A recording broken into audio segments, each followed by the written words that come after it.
Most 11-year-olds wanted to be a fireman or a footballer. Phil wanted to be a magician.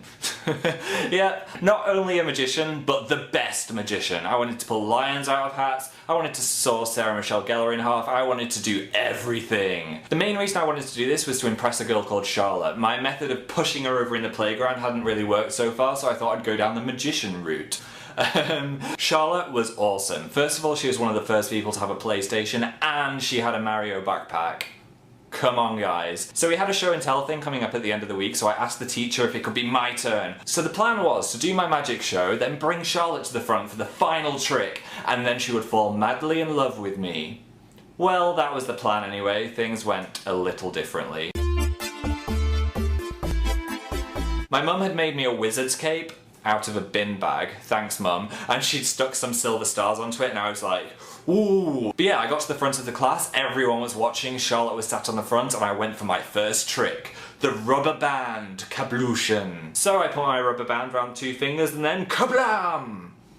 Ooh. And everyone was like, ooh. My second trick was the levitating handkerchief, where my mum had sewn a bouncy ball to a handkerchief, so I would drop it and then the handkerchief would go woo.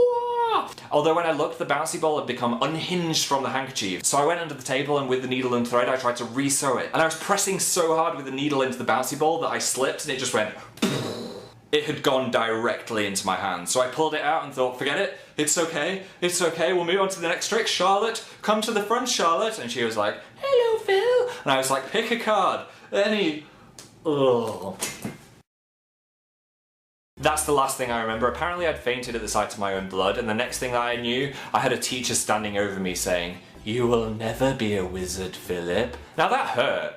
That really hurt. I didn't even want to be a wizard. I wanted to be a magician, stupid Mrs. Brown.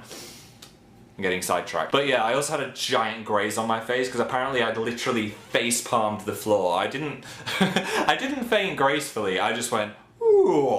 Yeah, so after that, Charlotte never did go on a date with me. I think she ended up with Nick, who had an N64. Damn him! And I remained the strange, lonely wizard boy. Tear.